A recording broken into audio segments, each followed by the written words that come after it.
The moment the cafe door swung open, I looked straight at Damien Moretti, the most notorious mafia boss in the city, the one the newspapers called the Walking Shadow.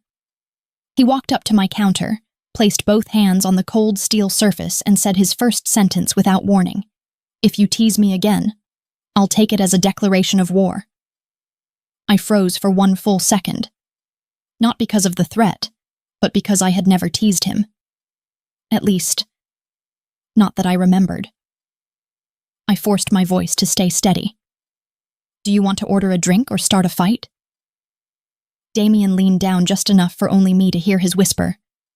"You teased me this morning, and now 5 gangs are hunting you across the city." I didn't even have time to ask why me before the heavy footsteps arrived. 3 men in black suits drew their guns aimed not at him, but at me. Damien immediately pulled me over the counter, pushing me down behind it. His voice dropped low and sharp, squeezing my heart tight. "Your joke triggered a manhunt. I only asked if you wanted more sugar. With a mafia boss, he cut me off. Eyes scanning the door. 1 sentence is enough to get someone killed." And while I was still trying to understand what the hell was happening, Damien tilted his head, his gaze darkening. "Do you really not remember what you did?"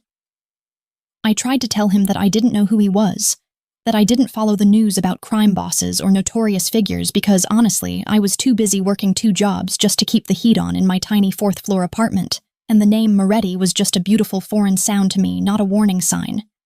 I'd seen him around, of course, because this cafe, the Daily Grind, sat right on the edge of the financial district, and men like him sharp-suited quiet, with eyes that looked like they were constantly calculating the distance to the nearest exit, came in almost every day for their dark roast, no cream, no sugar.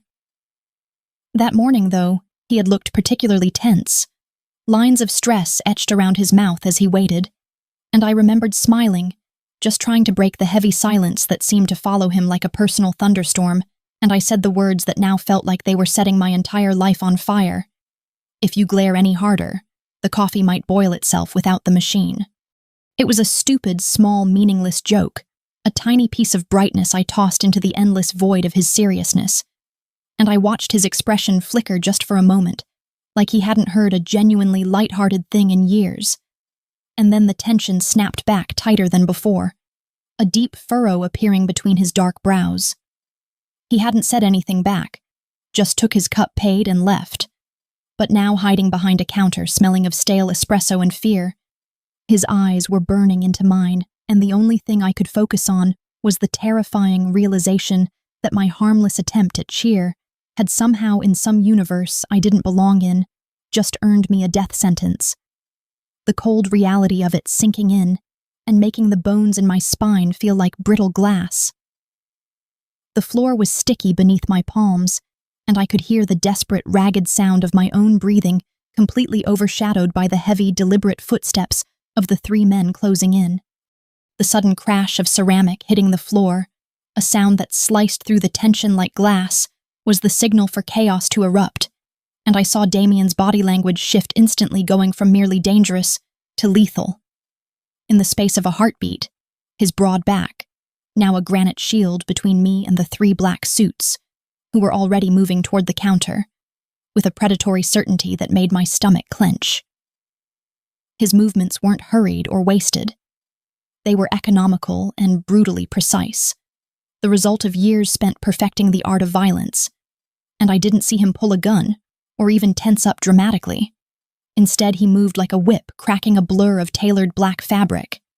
And the first man was stumbling backward, clutching his throat where Damien's elbow had snapped into him, his expensive Italian leather shoes skidding on the spilled milk, looking more surprised than hurt. Before the man even hit the ground, the second man was already down silent and motionless behind the pastry display, his head having met the reinforced corner of the espresso machine with a sickening, wet thud that I tried desperately to unhear. It wasn't a messy theatrical fight. It was a demonstration of absolute effortless control carried out not with rage, but with the weary efficiency of a professional removing trash, and the sight of it.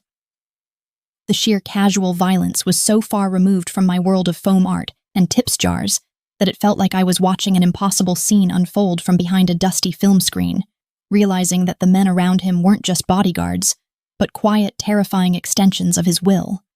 When the third man finally hit the floor, dropping his chrome-plated weapon with a soft metallic clatter that echoed eerily in the suddenly silent cafe, Damien didn't even breathe hard. He just stood up smooth and unhurried, pulling me up with him by the arm, and his grip was firm, not hurtful but undeniably in control, like I was a fragile object that had been misplaced and now needed immediate careful relocation. My coworker Lisa, who had been wisely hiding in the back room the whole time, peeked out her face, ghost-white, her eyes wide with a mix of terror and utter forbidden fascination focused entirely on Damien and me, not on the defeated bodies scattered around the counter. I felt the heat rising in my face, the searing shame of being publicly connected to this explosion of underworld violence. And all I could do was tug my arm free, wiping my sticky, terrified palms on the fabric of my apron, feeling utterly violated by the attention.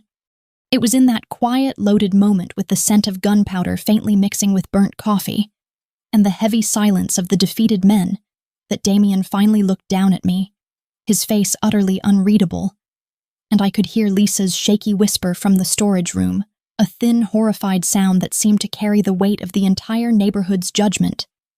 "You just teased Moretti, girl. Go sign your resignation." That was when the full, terrible weight of who he was finally dropped on me, the whispers of the city, about the Moretti family, the ruthlessness, the untouchable power, the trail of ruined lives all crashing down at once, making the simple act of breathing feel suddenly very dangerous, like the very air I inhaled was now poisoned by his presence. He left me standing there with the distinct mounting wail of police sirens approaching in the distance, promising the kind of noise and endless soul-crushing paperwork I absolutely could not afford.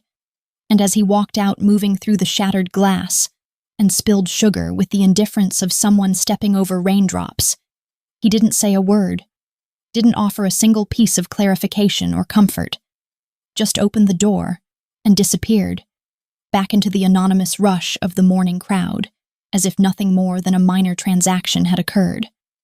But he did one thing that kept me pinned in place, heart hammering against my ribs like a trapped bird, a gesture that was both intensely personal and terrifyingly dismissive.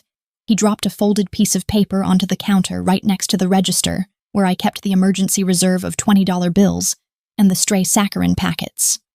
I had to physically force my trembling hand to pick it up, the movement feeling slow and heavy, and the note was crisp, expensive paper, thick and slightly textured, the kind you only see on legal documents or invitations to exclusive events you can't afford, and the handwriting, bold, clean, and unsettlingly elegant, was a stark contrast to the violence that had just played out, somehow making the threat feel more clinical, more inevitable.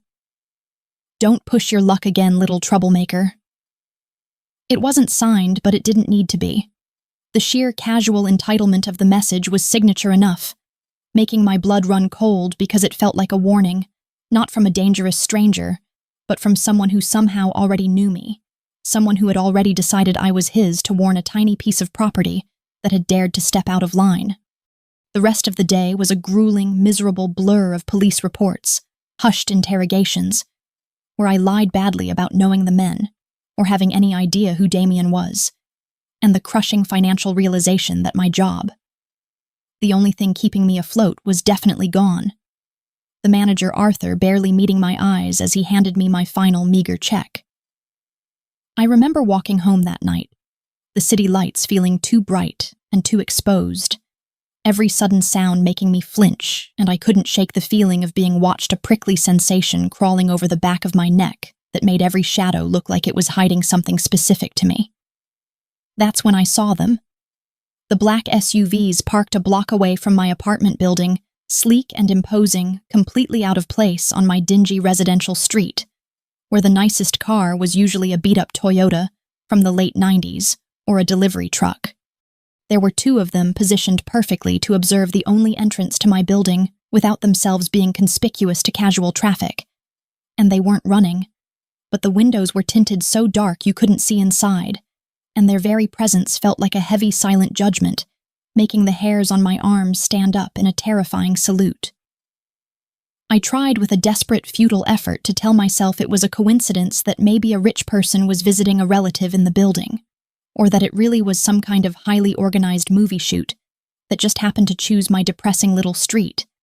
Just like I tried to rationalize it when I first saw them trailing me after I left the cafe. But the sheer unsettling uniformity of the vehicles, the professional positioning, screamed something far more sinister than filmmaking. I kept walking deliberately slow and casual, forcing a blank, neutral look onto my face. But inside my mind was racing, connecting the terrible dots.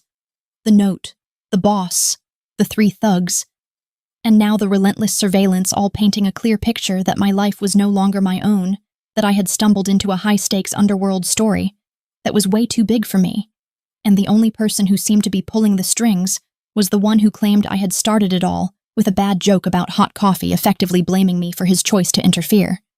It was during those solitary, anxiety-ridden hours, walking home alone and feeling the weight of the city's darkness pressed down on me like a physical blanket, that I thought about all the people who had ever underestimated me, those who saw the tired girl in the cheap apron with her hand-me-down shoes and her overly polite deference, and assumed I was nothing more than a temporary fixture easily replaced and easily forgotten by the world. My hands tightened around the worn canvas strap of my bag, carrying the few essentials I'd managed to salvage from the cafe, and a low, quiet fury started to settle beneath the surface of my fear, a kind of self-protective, ice-cold resentment. It wasn't the kind of fire that makes you shout or throw things, the kind of emotional outburst that people expected from a girl in my situation, but the kind that freezes you, making you sharp and observant, recognizing the danger without the luxury of panic, because panic was a waste of energy, and a vulnerability I couldn't afford, never had been. I had always been the person who blended into the background, the one who worked the graveyard shift, the one whose existence was defined by the minimum wage and the peeling paint on my apartment walls, and every single person who had ever met me had treated me like I was small, like my life didn't matter, and now here was a mafia boss treating me the exact same way, as if my very presence was an inconvenience that he had to clean up. And the accumulated resentment started to taste bitter metallic, like the gun barrel that had been pressed to my head earlier that day, making me suddenly crave a confrontation. And just before the next heavy wave of dread washed over me, the kind of crushing weight that makes you want to curl up and just disappear forever, I want to take a moment and just breathe with you, because I know that feeling of being overlooked and dismissed like your story is too small to matter. I know that you've been there too, feeling that sense of being invisible in a loud world. We're in this strange space between the shock and the next disaster, right? Where the adrenaline is wearing off and the reality of the danger is settling in, but so is the quiet resolve to not let them win. So if you're watching this, if this story is connecting with you, even in a small way, please just take a second, open your phone right now, and give this video a quick like. Leave a comment below, it helps me know that someone out there is listening, that I'm not just talking to the empty air, and that my story found its way to people who understand. And if you haven't yet, please subscribe. Hitting that follow button is like walking with me through all this heartbreak and betrayal, providing a quiet kind of strength. And honestly, that support means more than I can ever really tell you. It's just a soft moment of connection before we dive back into the fire, into the bizarre reality of the next encounter. So thank you truly. And let's get back to what happened next, because that's when things got truly bizarre and tragically clear. I lost 3 agonizing days to silent, paralyzing fear, pacing the 20-foot length of my small apartment, watching the black SUVs outside through the gap in my cheap, dusty blinds, convinced that any knock on the door would be the end, until the meager money I'd set aside for rent started to dwindle down to nothing, and the desperate financial panic finally overcame the pure animal terror. I realized I had to face him, the source of the chaos, or face eviction and ruin in the mundane world, and somehow the shame of the latter felt worse than the fear of the former. At least facing Damien was a dramatic ending, not a slow, pathetic fade. So I went back to the only place I knew he'd look for me. The daily grind, even though I knew I was permanently fired, and the smell of fear still clung to the counter. The manager, Arthur, a nervous man who now looked at me like I was a literal carrier of the plague, had reluctantly let me retrieve my last paycheck, and I was standing there clutching the thin, pathetic envelope, trying to figure out the logistics of sleeping on the street, when the air behind me dropped about 10 degrees and suddenly smelled of expensive cologne Italian leather and contained power. Damien was back standing so close that I could feel the residual heat radiating from his body, and his voice, that low, dangerous murmur, whispered right into my ear, making me jump half an inch off the ground. "You teased me again."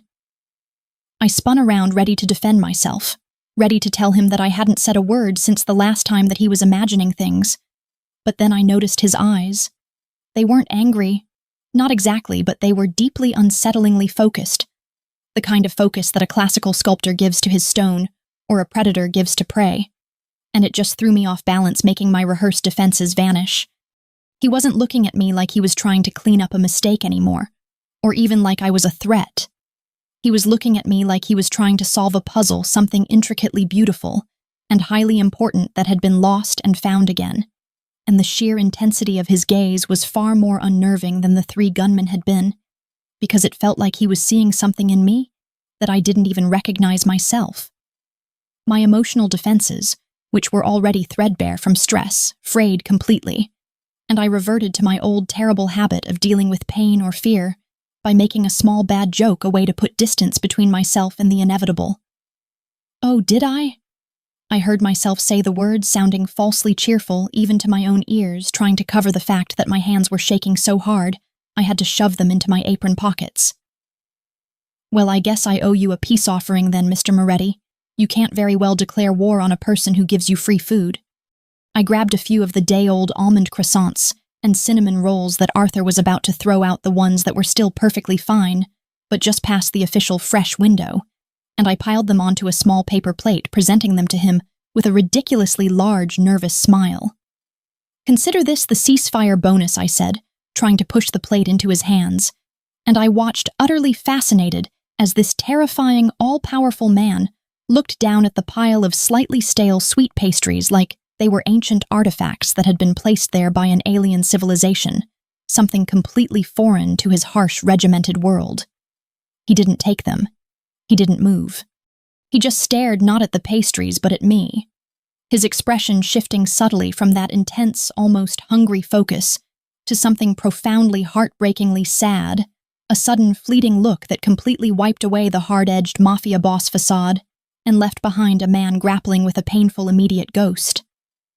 I saw it, the flicker, the brief, unbearable vulnerability that I wasn't supposed to witness, and it lasted just long enough for me to realize that whatever was happening, whatever drama I was caught up in, it wasn't really about my joke or my presence, but about my face. His eyes were wide, a strange, misty quality in them that looked like controlled weeping, and I saw his jaw clench not in anger or threat, but in what looked like controlled agony. And I heard a name whispered so low I barely caught it, a name that sounded like a deep sigh. "Leah." And then he shook his head, a slight, almost imperceptible movement that brought the granite wall back up, locking the grieving man away and leaving the calculating boss in his place. That was the moment when I finally understood, or at least started to understand, the truth about his sudden, terrifying interest. I wasn't an annoyance or a target or a potential threat. I was a mirror, a startling, unbearable reminder of someone he had lost, a sister perhaps. And the realization hit me with the force of a physical blow, softening the fear just enough to let a little bit of unexpected, unwanted compassion bleed through the edges of my panic, turning my dread into a complex feeling of pity and entanglement. Just as I was about to risk asking if he was okay, if he needed anything, a figure moved into my peripheral vision, a tall, powerfully built man with a completely bald head, wearing a crisp, expensive gray suit, and an expression of stony, absolute indifference that seemed to promise terrible things. This was Nero Damien's right-hand man, the one who was always 2 steps behind him, a permanent fixture in the city's grim landscape. Nero leaned in, speaking quietly, respectfully, maintaining that professional distance that marked him as dangerous, but his voice carried a heavy, flat authority that demanded Damien's attention, and I heard him tell his boss, "The situation is deeper." "Boss, this girl isn't simple. Her records were altered, not erased, but rewritten." I saw Damien's eyes, which had just moments ago been filled with a haunting sadness, snap back to total, ruthless clarity, And he didn't even look at Nero, his attention remaining entirely fixed on my face, studying the curve of my cheekbone, the shape of my mouth, as if he was trying to reconcile my reality with the phantom image of his sister. Nero continued, clearly unsettled by the information he was relaying, muttering something about the records being locked down, with code that was decades old, an archaic signature that hadn't been used since the old Italian families were in absolute power, before the current syndicates took over. And the mention of old families of deeply altered records sent a fresh wave of ice water over my fear, suggesting I was linked to something monumental and inescapable. I had always thought my humble life, my simple backstory of being orphaned young and raised by the rotating neglect of the state system, was just unfortunate. Nothing more, something that made me low status but otherwise irrelevant. But the look in Nero's eyes, the sudden sharp calculation in Damien's, suggested something far more complex. Something manufactured, maybe even something deliberately hidden by powerful people decades ago. Damien finally turned away from me, his face grim, moving with a controlled violence that promised severe consequences for the person who had dared to tamper with my history. And he placed a hand on Nero's shoulder, a gesture that looked almost paternal in its intimacy, but which carried the unmistakable weight of a death sentence for someone else. His voice, when it came, was low and hard, stripped of all emotion, a sound that wasn't a question, but an irrevocable decree that sealed my immediate future. Watch Lena Rowan. Anyone who touches her dies.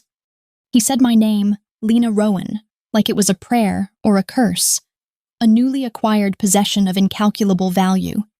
And he walked out, leaving me standing alone with my forgotten pastries, the memory of his sister's ghost still hovering in the air between us, and the sudden terrifying knowledge that I was now under the protection, or maybe the ownership, of the city's most dangerous man, a situation that felt far more like a cage of gold than a reliable shield.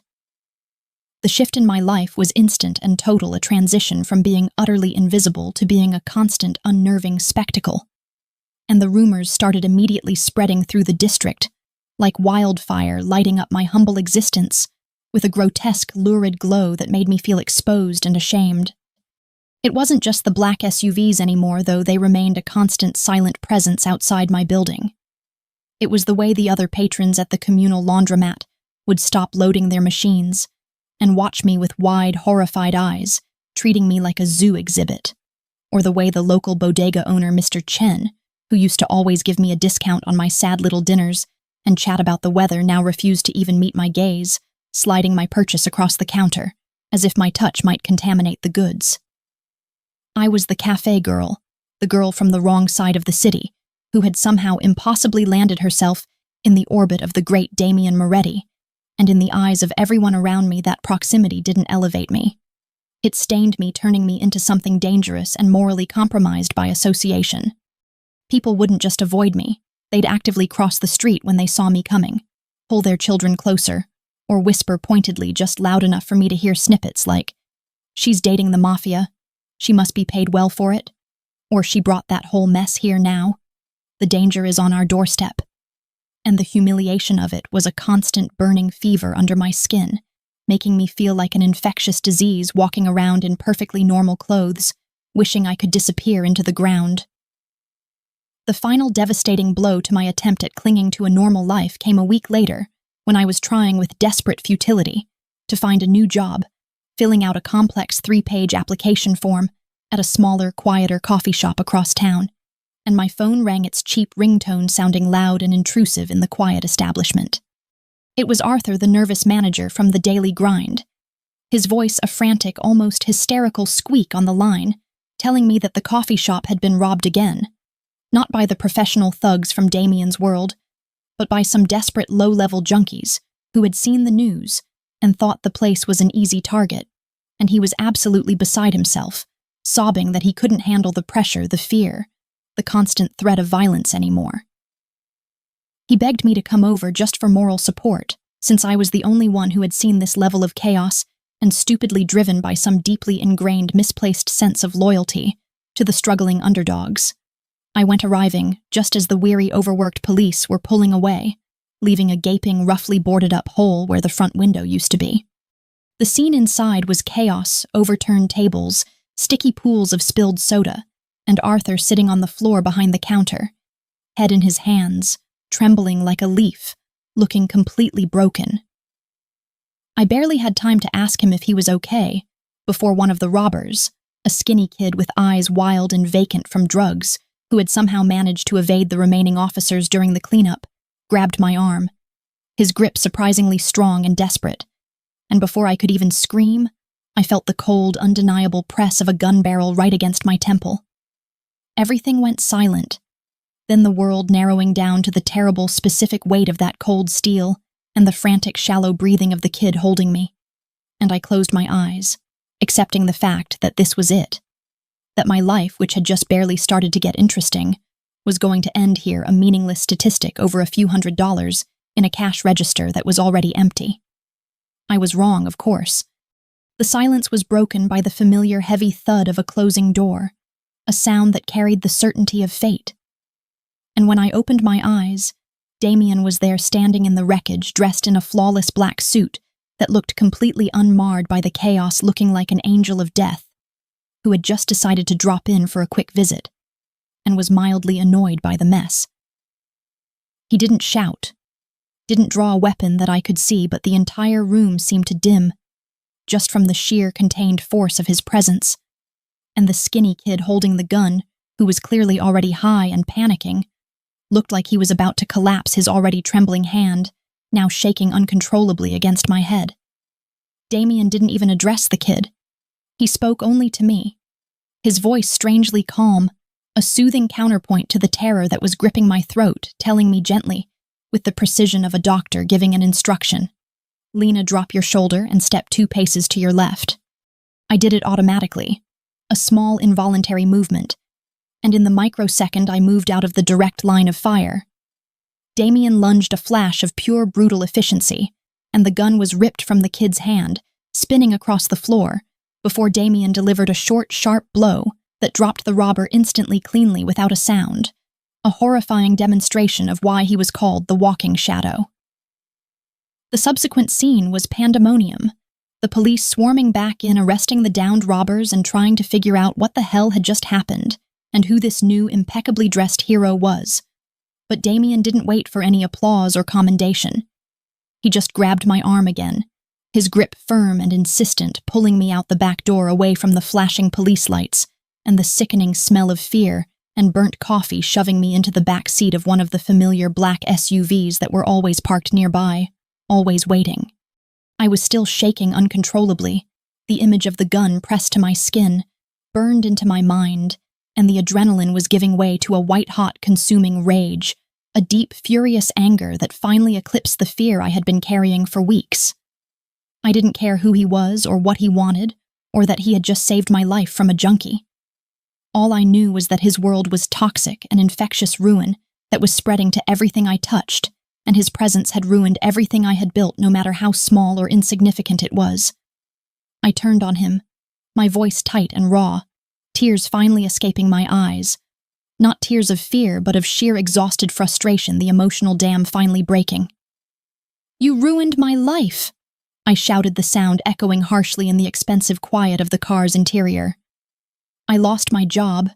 My neighbors think I'm a criminal, and now I have guns pointed at me in a coffee shop, all because of you and the chaos you drag everywhere." He didn't flinch, didn't raise his voice, just looked at me with that same unnerving intensity, and his reply was soft, cold, and utterly devastating in its brutal logic. "You shouldn't have teased me." It was a reminder, a flat, matter-of-fact statement that felt less like an apology and more like a simple acknowledgement of cause and effect, as if I had somehow initiated all of this with a careless word, and his role was merely the consequence. Just as I was about to scream to ask him what kind of twisted, self-serving logic he lived by, the car pulled up to a towering, anonymous building that looked like a fortress carved out of granite and smoked glass, completely devoid of any welcoming signage. Clearly not an apartment complex, but some kind of high-security operational center, a place designed to keep the world out. I realized I was truly trapped now, completely isolated and utterly dependent on the man who had just saved my life, while simultaneously destroying it, and there was no turning back to the quiet, predictable life of burnt coffee and cheap rent. Inside the sterile, silent environment, all marble and polished chrome only amplified my panic, making me feel like a lab specimen. And I was about to demand to be let go when the elevator doors, which were lined in some kind of brushed steel, opened onto a vast, sparsely furnished lobby, and standing there as if waiting specifically for my dramatic arrival was Evan Blake. Evan, the reason I'd spent so many nights staring at the ceiling, my old crush, the man who had always been too charming, too handsome, too good for me, or so I had thought with his clean-cut hair and his confident, easy smile. But the smile wasn't there now. His face was drawn and serious, etched with a weary disappointment that felt worse than Damien's outright cruelty, like a moral judgment delivered from a height. He immediately pulled me aside, physically drawing me away from Damien's oppressive proximity, and the sight of his men and his voice was low, urgent, and tinged with genuine fear that felt real, not manufactured. "Lena, listen to me. You need to stay away from Moretti. He's lethal. He's not a protector. He's a black hole, a gravitational force that just pulls everything into its darkness, and he'll consume you until there's nothing left." I could feel Damien's eyes burning into the back of my head, a heat that was almost physical, and the intensity of that gaze was enough to make Evan visibly nervous, his hands fidgeting with the collar of his suit, a small telltale sign of nerves I'd never seen before in the usually unflappable former police academy student I'd known. I looked from Evan, the symbol of the normal, decent life I desperately missed, to Damien, the incarnation of the dangerous reality I was now living, and I didn't know who to believe, who to trust, because both of them seemed to be lying about something fundamental. It was clear that Evan was genuinely afraid for me, which was a strange feeling in itself, a feeling of being cared for by the right kind of person, but at the same time I was starting to see the edges of his desperation, the calculated urgency with which he was trying to push me back into a box. He recognized the same box everyone else had always tried to keep me in, the victim, the simple girl who needed saving. Damien, seeing the intimacy of the exchange, the close contact and hushed tones between Evan and me, moved instantly, his footsteps silent on the marble floor, and he positioned himself right between us, physically blocking Evan's access to me. His body a solid wall of possessive fury, radiating a silent warning that was colder than the air conditioning. The air crackled with hostility, a silent, deadly standoff between the two men, one representing the law and the other the lawlessness, both of them claiming ownership of a destiny that was mine alone to choose. And I realized I was the prize in a geopolitical chess game I didn't even know the rules of. Evan, however, wasn't deterred, pushing past Damien's unspoken warning, and he leaned in again, his eyes wide and pleading, the mask of the cop dropping completely to reveal the desperate man underneath. "I'm trying to protect you, Lena. I'm undercover. I've been building a case against him for months, sacrificing everything for this. This is my job, my life. And you walking in here just complicated everything and put the entire operation at risk. Sign the witness protection papers, disappear, and let me handle him before he ruins you entirely." His words hit me like a splash of cold water, the agonizing realization that he wasn't just a concerned friend, but a calculated operative. A man whose kindness had always been a professional tool, and the betrayal of that knowledge was a sharp, twisting pain in my chest, worse than the gun to my head, because it was emotional. It was right then, while the tension between the two men was thick enough to choke on, that the third piece of the puzzle entered the room. Tatiana Volkova, the Russian Mafia queen, a woman who looked like she was carved from ice and diamonds, gliding in with a predatory grace that made even Damien's posture stiffen in immediate recognition of a peer threat. She was breathtakingly beautiful, but in a cold, unforgiving way, every movement calculated for effect. And she didn't waste a moment on pleasantries, her eyes immediately finding me, assessing me with a chilling clinical detachment that stripped me down to my component parts. She walked right up to me, ignoring the silent, deadly standoff between Damien and Evan, and she didn't look at my face or my cheap clothes or my worn shoes.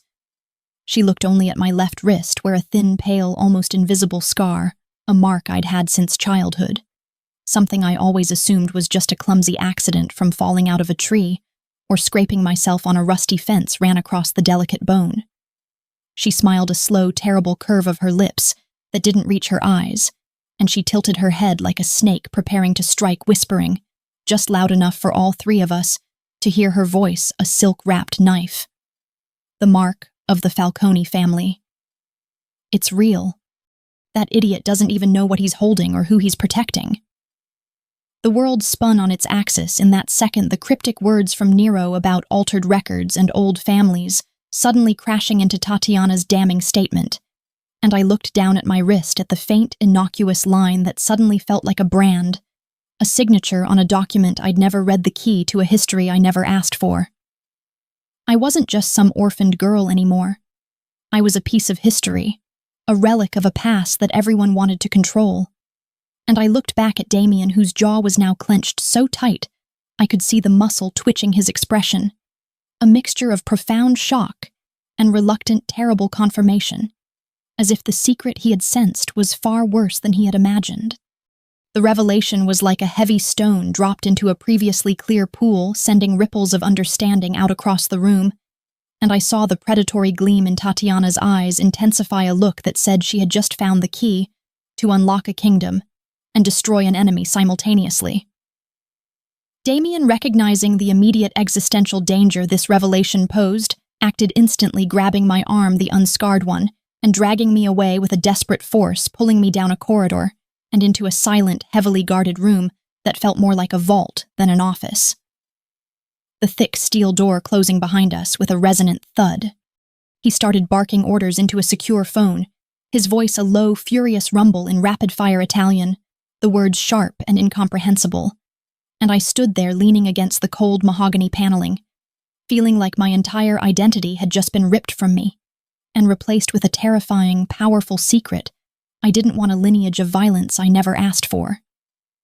Later that day, deep within the shielded, silent confines of that luxurious building, surrounded by screens displaying complex encryption codes and family trees that looked like ancient, blood-soaked tapestries, Damien finally revealed the unvarnished truth, or at least his version of the decades-old tragedy, his voice tight with a strange, possessive emotion that bordered on guilt. He showed me the documents, the faded photographs of a young woman with eyes just like mine, the reports detailing my family's actual history. I wasn't just Lena Rowan. I was the last living heir to the Falcone family, a rival mafia organization that had been brutally destroyed decades ago, precisely because they held the key to a vast encrypted vault, a digital ledger of every secret, every debt, every asset of the old-world crime syndicates that everyone now wanted to destroy or control. And then he showed me the report on my supposed accidental orphanage, a clinical, horrifying text that proved my mother hadn't died in a random car crash on a rainy road. She had been murdered, assassinated by rivals who were hunting for the vault key, and the final crushing blow, the one that made me physically recoil, was the name of the organization that had orchestrated the hit, the Moretti family.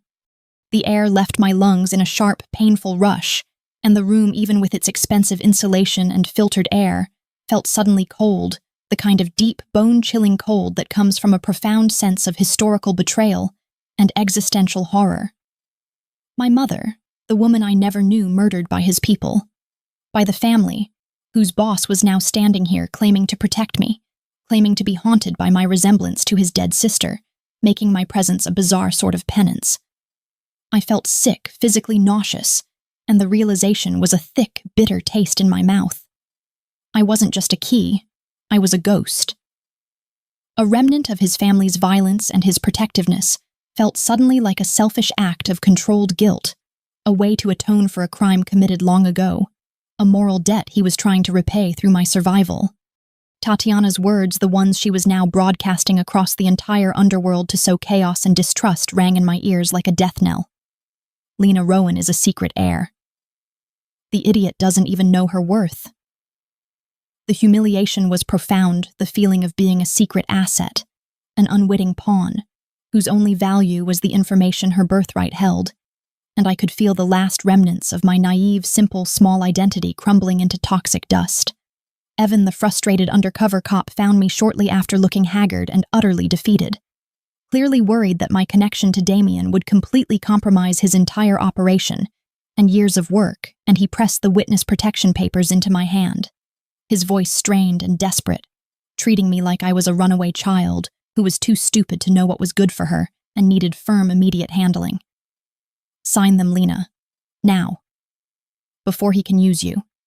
You're a burden to him, a complication he is only protecting out of morbid curiosity. You'll be safe with us. You'll be alive, which is more than he can promise you. His condescension, the assumption that I was just a victim who needed saving and couldn't possibly make her own choices, fueled the small, cold fire of my rising anger. But the real blow came later that day, when I saw the news. Tatiana, utilizing her extensive network of dirty journalists and compromised media contacts, had ensured that my face was plastered everywhere.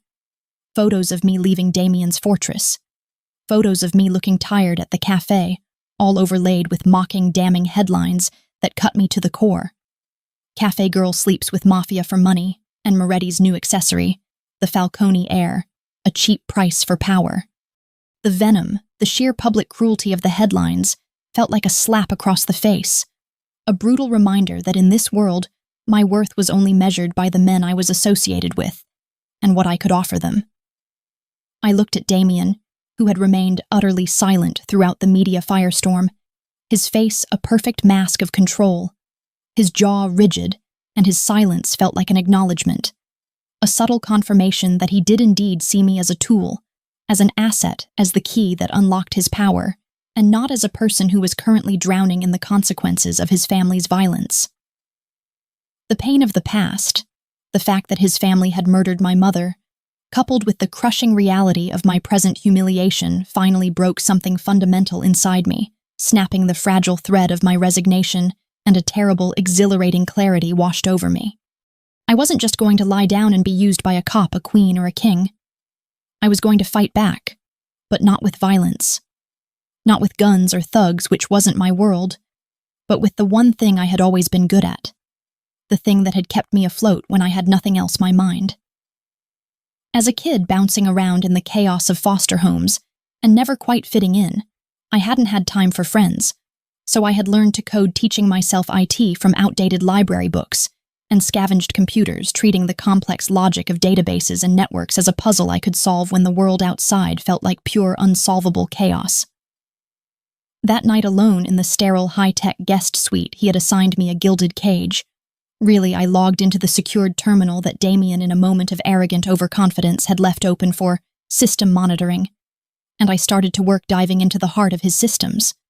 My fingers flew across the keyboard, moving with the muscle memory of years spent in the dark, solving problems that were supposed to be unsolvable, and the sheer intellectual challenge was a welcome distraction from the crushing weight of betrayal and grief that was trying to swallow me whole.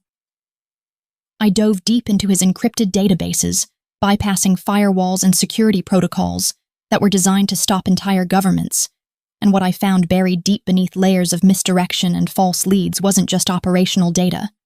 It was a clear, undeniable trail of digital breadcrumbs leading straight to Nero, his trusted right-hand man, the one who had been silently watching me with such cold indifference. The evidence was staggering, a meticulously hidden cache of communication logs, financial transfers to offshore accounts, and geographical pings that placed Nero in secret meetings with rivals, all proving that he, the loyal shadow, had been selling sensitive intelligence to Tatiana, the Russian queen, for months, right under Damien's nose, planning a complete takeover. The shock of the discovery was immense, but it didn't paralyze me. Instead, it solidified my purpose, turning the last vestiges of my fear into an icy resolve. I collected the evidence, sanitizing the logs with painstaking care to ensure my access was completely untraceable, and packaged it all up in a single, perfectly compressed, encrypted file. Then I sent it to Damien's personal offline device, a device I knew he used for emergency communications, kept hidden in his desk, along with a single line of text that wasn't a request or a plea, but a demand that asserted my newfound leverage. Protect the people around me. I didn't ask for protection for myself, or for power, or for vengeance against the Moretti family. I asked him to use his power to protect Arthur, the terrified cafe manager, and Lisa, the cowardly co-worker, and the few decent people on my street who were still struggling to live their small, quiet lives in the shadow of his war. The sheer audacity of the message, a complete stranger leveraging his most trusted man's betrayal against him for the sake of minimum wage employees, must have absolutely stunned him, because absolutely no one in his world would have ever dared to negotiate with Damien Moretti on such selfless terms. I didn't wait for his reply. I moved immediately to the next phase of my plan, understanding that Nero was the key to taking down Tatiana's immediate network, and I knew exactly how to lure him out based on the code I had seen. I sent a coded message to Nero's burner phone using the same antiquated encryption format I had found in my own altered files, a language he, as an old-world traitor, would instantly recognize and believe was legitimate, pretending to be a high-level contact from Tatiana, demanding an immediate face-to-face meeting about the Falcone asset, claiming a catastrophic security breach. I chose a spot that was public, but easily monitored a quiet, deserted corner of a downtown park near a closed maintenance yard, and I arrived early hiding a small high-definition camera I'd liberated from Damien's surveillance room in the lining of my coat pocket, turning the tables on the men who had been watching me for weeks and months. Nero showed up looking tense and suspicious, his usual cold composure slightly frayed, and I played the part of the naive, terrified girl who had stumbled onto something she shouldn't have, pressing him for details about Tatiana's immediate plans, listening with quiet, terrifying intensity as he spilled everything. The arrogance of his imminent success, his smug belief that I was too stupid to understand the depth of his betrayal, led him to expose not just his own treachery, but the entire interconnected network of Tatiana's operations, a precise web of political corruption and illicit trade that stretched far beyond the city limits. When he finished talking, a self-satisfied, cruel smirk plastered across his face. Anticipating the payoff, I didn't make a dramatic announcement. I didn't reveal the camera or the recording. I simply met his eyes, my face completely blank, the quiet dignity that people always underestimated now an unshakable shield, and I reached down slowly, deliberately adjusting the positioning of my old canvas bag, the one that had held my whole life before Damien, the small, quiet action of putting my world in order, seeming to catch him off guard, making him hesitate. Before he could speak again, a long black car, one I hadn't noticed approaching, glided silently to the curb, and Damien stepped out, his expression, thunderous, a mixture of cold, terrifying rage at the betrayal, and a reluctant, undeniable admiration for the woman who had delivered the evidence. He didn't speak to Nero, didn't even look at the man who had betrayed him for years, but walked straight past him, stopping only when he reached my side, putting a protective, possessive arm around my shoulders, a gesture that was both a claim and a compliment. He looked past me, addressing the stunned, suddenly powerless Nero, and his voice, which had once been cold and cruel, now carried a strange, new protective warmth, a subtle shift in tone that spoke volumes to anyone who understood the language of power. She's my partner. The public fallout from that declaration was immediate and spectacular, a perfect storm of scandal and chaos that rocked the foundation of the city's organized crime world and sent shockwaves through the established old families. Nero was gone, vanished without a trace, his fate sealed by the information I had delivered, and Tatiana's network was in complete disarray, their operations paralyzed by the meticulously documented intelligence I had recorded. But the biggest shockwave was Damien's public announcement, the simple, devastating statement he made to the gathered reporters and rival family heads who were waiting outside his fortress. Lena Rowan is not my troublemaker. She's my partner. The word partner didn't mean girlfriend in the old world sense. It meant she was an equal, an operative, a co-ruler, a decision-maker, and the sheer weight of that declaration elevated me instantly, from a cheap, disposable accessory to an untouchable, respected entity in his world, a transformation that left everyone, myself included, reeling with the speed of it. The initial shock of my elevated status quickly gave way to a new kind of pressure, a deeper, more insidious form of humiliation, because now the whispers weren't about my cheap clothes or my simple life. They were about my perceived weakness, my ability to compromise the most powerful man in the city. The Italian Mafia, the old families who valued tradition and ruthlessness above all else, started muttering about Damien's decline, their discontent a quiet but unmistakable current running through the dark corridors of power, spreading the sentiment Moretti is getting weak because of a woman. This narrative, this idea that I was his Achilles' heel, his fatal flaw, was swiftly amplified by the remnants of the Russian gangs who, under Tatiana's furious direction, released a carefully edited, high-quality video montage of me leaving Damien's heavily protected penthouse, always appearing tired, always looking slightly overwhelmed, the footage deliberately framed to imply a subservient role, showing me trailing him by half a step, or carrying his discarded briefcase with the accompanying caption, screaming across the dark web and social media, "The boss's exploited lover," a sign of his emotional collapse. I couldn't escape the judgment, the crushing weight of public perception that painted me as either a calculating gold digger or a pathetic victim of circumstance, never a partner, never an equal, never a woman who earned her place.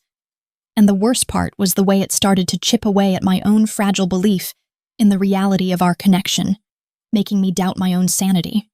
Even Evan, the supposed moral compass, the man who was meant to be the good guy, couldn't hold back his judgment when he cornered me outside a sterile government building where I was meeting with a prosecutor to hand over my evidence against Tatiana's network, trying to clean up the legal mess I had helped create. His face was a mask of cold, superior disappointment, the righteous fury of a man who thought he knew better. And he snapped at me, his voice tight with suppressed rage and a possessiveness that felt suddenly toxic. "You're stupid enough to fall for him. Lena, after everything he's done, after what his family did to yours, you actually believe he loves you, or that he sees you as anything other than a dangerous weapon he's trying to control?"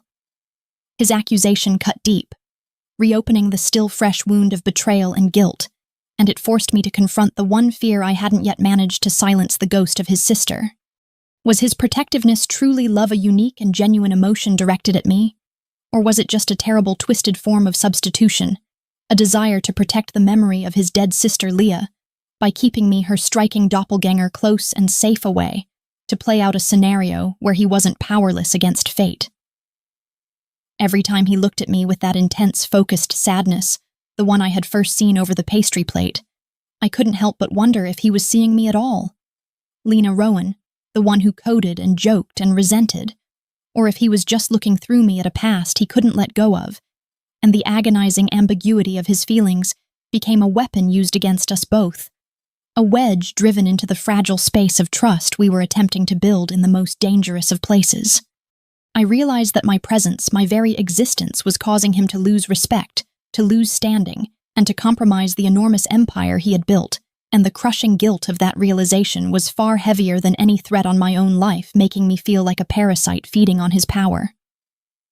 I looked at the sleek, expensive furniture in the penthouse, at the towering, anonymous luxury that felt nothing like home, and I finally understood that I couldn't ask him to sacrifice his world for mine. I couldn't be his weakness, even if he insisted I wasn't.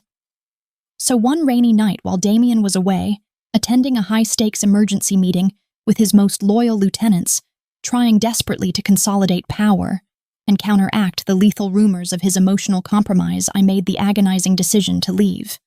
I packed nothing but my old canvas bag, the one that felt like the only authentic piece of my former life, containing my old cheap laptop and a spare shirt. And I moved silently through the dark, opulent apartment, the quiet sound of the Persian rugs beneath my bare feet, the only sound in the massive space. I paused only at the massive, ornate desk in his study, the one he had stood behind when he first showed me my dark family history. I didn't leave a note asking for help or a plea for him to follow, which would have put him in danger. I left a message that was intended to cut the cord, to free him from the burden of my existence so he could be strong again. I wrote it on a simple white business card, leaving it right in the center of the heavy, polished wood, my handwriting surprisingly steady, despite the profound and terrifying weight of the choice. Don't protect me? I'm not your ghost. I walked out into the cold, driving rain, stepping away from the fortress, and the absolute protection it offered, choosing the terrifying danger of the open street over the moral compromise of being his accidental obsession, embracing the terrifying freedom of the unknown, accepting the probability of dying alone and unnoticed just so that he could live unburdened and rule his world as he was meant to, hoping that my absence would be enough to restore his power. What happened next became legendary in the circles of power, a story whispered in hushed tones across 2 continents, cementing Damien Moretti, not as a mafia boss, but as a myth, a man who chose love over empire in a world that only valued the empire. The meeting he was attending, the one meant to stabilize his reign and refute the claims of his weakness went sideways fast with the council, a gathering of old hardened men who measured a man's worth only by his ruthlessness and his willingness to sacrifice everything for the family, demanding that he publicly disavow me, claim I was just a temporary distraction, a mistress to be brutally discarded in order to quell the lethal whispers of weakness. I wasn't there, but the reports I heard later, pieced together from shaken eyewitnesses who couldn't believe what they had seen, painted a picture of absolute breathtaking defiance that was almost cinematic. Damien didn't just refuse. He stormed into the room, his clothes soaked from the rain, his eyes blazing with a focus that was terrifying, and tossed a sheaf of my old, humble files onto the ancient mahogany table. My elementary school records, the faded photograph of my foster parents, the rejection letters from the colleges I couldn't afford, all the evidence of the life I had desperately tried to build, the smallness of my beginnings. He looked at the councilmen who were 3 times his age and who held the power of life and death over him, and he didn't lower his voice. He roared, the sound echoing through the shielded walls like a challenge to fate. She is not my weakness. She is the only one I choose. My decisions are my own, and they are final. He then did the unthinkable, the action that broke every sacred unwritten law of their blood-soaked world. Silencing the room, he accepted the terms of their ultimatum, allowing them to strip him of his title, his territory, and his executive authority within the family, all the power he had spent his life earning and maintaining with blood. He sacrificed his crown, his entire empire, his lifelong ambition just for the freedom to be with me, to protect me without the interference of a council that would have eventually demanded my death, making his commitment irrevocable. He walked out of that meeting, a dethroned king, a man who had lost everything that mattered to his world, but who had gained the one thing he truly desired, the one human connection that was real. I was hiding in a tiny, dilapidated motel room on the edge of the city, staring blankly at the peeling wallpaper, trying to figure out how to live without him, when I heard a frantic, insistent hammering on the door, and when I opened it, he was standing there utterly drenched, his expensive suit clinging to his body, the rain washing away the veneer of power, and leaving him looking raw, human, and devastatingly exposed. Just a man, not a myth. He didn't say anything at first, just stood there in the pouring rain, looking up at me with those intense, haunted eyes, and then in the most profound gesture of surrender and genuine, unadulterated love, a gesture that was the antithesis of everything he stood for, Damien Moretti, the feared and ruthless mafia boss, slowly, deliberately dropped to one knee on the slick, waterlogged asphalt of the parking lot. He didn't pull out a ring or make a grand theatrical declaration, which would have felt like the boss giving a command. He simply looked me in the eye and whispered, the rain streaming down his face, washing the final traces of his old life away. "If you tease me again, I'll fall harder." I broke then, completely and irrevocably collapsing against the flimsy doorframe, the tears streaming down my face, not for the power he lost or the danger he was now in, but because for the first time in my entire life, a man, a powerful man, who could have had anything, and anyone had chosen me, had chosen Lena Rowan, the quiet, underestimated girl from the cafe, and given up everything he held dear for the simple, terrifying, beautiful act of genuine love. It was the first time a man had ever given up power for me, recognizing the value of the person over the possession. And that vulnerability, that raw, unconditional choice, shattered the last of my defenses, making me realize that his feelings were real, that he wasn't seeing a ghost, but me, only me. But the story couldn't end there, of course, because Tatiana Volkova, the Russian queen, was never one to accept defeat gracefully, or to allow her rival to escape with his life and his love. And she saw the powerful love between us, not as a beautiful connection, but as the final perfect weapon to destroy Damien entirely. She waited until the city was in chaos over Damien's dramatic fall, until the power vacuum was absolute, and the streets were filled with desperate, low-level thugs trying to claim territory, and then she struck with chilling precision. I was on my way to meet Damien, moving through a section of the city I thought was safe, carefully avoiding the main roads, when a black van screeched to a halt beside me, blocking my path, and before I could even scream, I was bundled inside the rough fabric of a sack over my head, the stench of stale cigarettes and chemicals overwhelming me in the sudden darkness. When the sack was ripped off, I found myself roughly tied to a heavy metal chair in a derelict, abandoned warehouse. The smell of dust and concrete and decay filling the air, and across the room illuminated by a single bare industrial bulb that swung precariously overhead, was Tatiana looking triumphant, almost joyous. A sickeningly beautiful smile on her face as she gestured toward a crude, expensive camera set up on a tripod, its lens staring directly at me. "It's time for the final performance, Kara." She purred, her Russian accent thick with malicious satisfaction, and I watched in horror as she activated the camera, the small red light turning on, signifying that the broadcast had begun live and unedited to every major player, every rival gang, and every news outlet that mattered in the city. She had kidnapped me, and she was live-streaming it, turning my impending death into a spectacular public execution designed to break Damien's spirit entirely, a final act of psychological cruelty. She looked directly into the camera, her eyes cold and calculating, and delivered her brutal message to the dethroned king, a challenge that felt like a mockery. Let's see what Moretti chooses now, his fallen empire or this woman who cost him everything. I could feel the cold, metallic weight of something taped to the back of the chair, and when I twisted my neck slightly, I saw the blinking red light of a timed explosive device, its small digital display ticking relentlessly down, showing less than 5 minutes left, and a thin metallic taste of blood filled my mouth, where I had bitten down on my lip to stop myself from screaming or crying, focusing all my energy on simply breathing.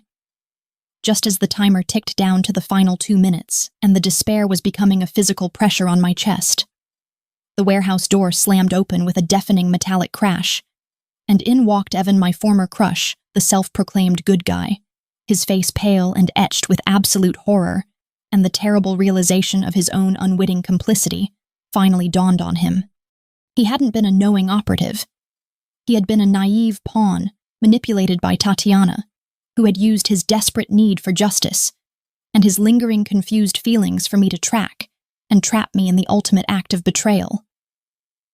He looked at the timer, then at me, then at Tatiana, and the sheer magnitude of his betrayal, the fact that his ambition had led him to facilitate my murder, washed over his features, and he stood frozen useless, a symbol of all the broken promises and false hopes that had marked my life. I looked at the timer now, flashing down into the final seconds, and I felt a strange, detached calm settle over me, a resignation that was almost peaceful, and a quiet, bitter laugh escaped my lips, the sound brittle and small. "I teased the wrong man," I whispered, my voice hoarse, the sound echoing hollowly in the vast space. "And I'll die for it." I believed, truly believed, that Damien, having already lost everything for me, wouldn't come now, that even his love had its limits against the finality of death and the complete destruction of his world. But I was wrong. The peace I had found in my despair was obliterated by the sound of glass shattering and a violent, earth-shaking impact that shook the very foundations of the warehouse, and the massive cargo door was ripped off its hinges, collapsing inward in a shower of sparks and plaster, and standing in the wreckage covered in dust and blood that I later learned wasn't his own, was Damien. He hadn't brought a team, hadn't called for reinforcements. He had come alone, a suicidal, magnificent act of pure distilled love and desperate vengeance. And he moved through the space with a blinding, desperate speed that defied the laws of physics, a man fueled by nothing but adrenaline and commitment. Tatiana raised her gun, screaming a desperate curse in Russian, but she was too late to aim properly. He launched himself across the room, a blur of motion reaching me just as the timer hit 0, and in the final terrifying moment, he didn't try to disarm the bomb or fight Tatiana. He used his own body, the body that was worth more than a dozen empires, and he shielded me, wrapping his arms around me, holding me tight, pressing my face into his shoulder as the world exploded around us in a blinding flash of fire, noise, and heat.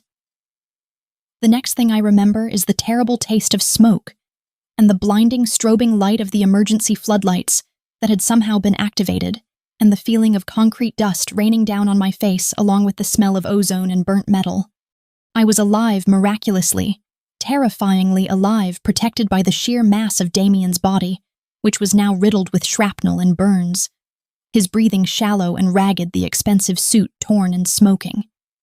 Evan finally snapping out of his shock, his path to redemption clear, was on the ground, scrambling to find something to cut the zip ties that were digging into my wrists. His hands trembling violently, the urgency of his action making him useful for the first time. Together we managed to drag Damien out from beneath the immediate rubble and away from the collapsing structure, pulling his heavy, inert weight across the dusty floor. It was in that moment, with the smoke still clearing and the sirens wailing in the distance, that I saw Tatiana still standing dazed and disoriented. By the blast wave, her perfect diamond-cold composure finally cracked. By the shock of survival, her face twisted into a mask of pure murderous hatred, her gun still clutched in her hand. She raised her weapon again, her aim shaky but centered, aiming not at Damien, who was already down and bleeding, but at me, the source of all her destruction. The small, quiet girl who had somehow managed to unravel her entire ruthless operation. And in that final, terrifying second, something shifted irrevocably inside me. The quiet, underestimated girl was gone, replaced by a fierce, protective woman who was now fully a part of Damien's dangerous, committed world. A woman who understood the language of consequences. Evan had managed to cut the restraints and freed my hands, and I reached down, pulling a small, heavy piece of metal from Damien's jacket. The backup weapon he always carried in a custom holster, and without thinking, without flinching, without any of the hesitation that would have defined the old Lena Rowan, I raised the gun, sighting down the barrel. The shot was clean, precise, an act of self-defense and total committed partnership that was brutal but necessary. And I watched as the Russian queen, the architect of all my humiliation, finally fell, her empire crumbling with her, her death, the final brutal price of the love she tried to turn into a weapon. I dropped the gun, the weight of the action settling over me like a heavy cloak, and I crawled back to Damien, pulling his heavy, damaged body into my arms, pressing my face against his chest, listening with desperate focus to the precious, shallow sound of his heartbeat. He opened his eyes, dark and heavy with exhaustion, and he reached up his thumb, tracing the line of my cheekbone, the faint, persistent look of his sister's ghost finally gone, replaced by the clear, unwavering reflection of my own face. The woman who had just fought for him. He whispered, his voice a low, painful rasp, the words laced with smoke and blood, the final permanent promise that ended a cycle of violence and began a life of shared power. If you tease me again, you'll stay alive with me. Forever. And I knew then that the journey through betrayal and fear had not destroyed us. It had forged us stronger and more terrifyingly united than ever before. The small, quiet strength I had always carried inside me, finally recognized as the most powerful weapon of all, the only thing powerful enough to conquer his world and win his heart. It's strange, isn't it? To look back at the girl who was just trying to make it through a Tuesday shift, scared of an eviction notice, and see how a single clumsy joke completely derailed her life, forcing her to find a strength she didn't even know she possessed the ability to hack, to negotiate, and finally to fight. That girl was dismissed by everyone, by the system, by her neighbors, by the self-righteous cop, and even by the man who was meant to love her. But the moment she stopped being small, the moment she stood her ground, and acted, the whole world shifted on its axis. I look at this scar on my wrist, now the mark of a long-dead family, and I don't see a burden. I see a story of survival, a testament to the quiet dignity that was tested by fire and came out refined, not broken. Finally understanding that my heritage was a source of power, not a weakness. You've carried your own quiet dignity through hardships too, haven't you? You've been unseen. You've been judged for where you started. But I hope you realize now, what I finally realized that night in the rubble: you were never small. Where are you watching from? Leave a comment below and hit follow to walk with me through heartbreak, betrayal, and finally healing.